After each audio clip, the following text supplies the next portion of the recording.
Dessau, en Allemagne, à 2 heures en train de Berlin. C'est ici que Walter Gropius construit en 1926 son école supérieure de création, le Bauhaus.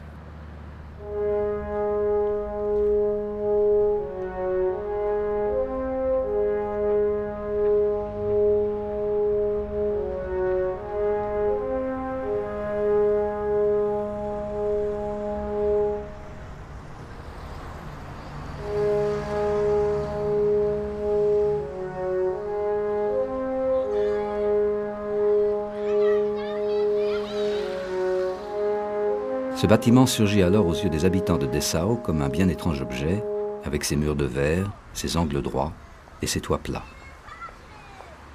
C'est l'un des bâtiments les plus célèbres de l'histoire de l'architecture du XXe siècle.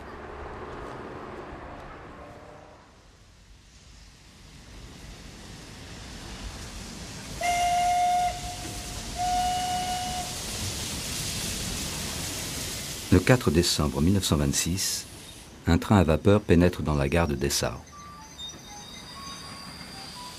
Plus de 1000 invités, parfois venus de très loin, ont fait le voyage pour l'inauguration du Bauhaus.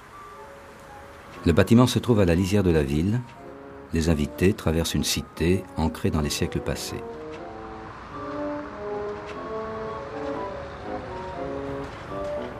Le soir de l'inauguration, de grands projecteurs illuminent la façade. Comme un phare, le Bauhaus semble être le symbole d'une nouvelle espérance, d'une vitalité retrouvée, 8 ans après le cataclysme de la Première Guerre mondiale. Expositions, concerts, représentations théâtrales vont se succéder pendant 2 jours. Un ancien élève raconte : l'immense bâtiment fait une impression particulière, presque inoubliable la nuit, quand toutes les pièces sont éclairées comme le jour de l'inauguration, formant un cube lumineux entièrement visible, délimité par l'armature métallique de l'enveloppe extérieure.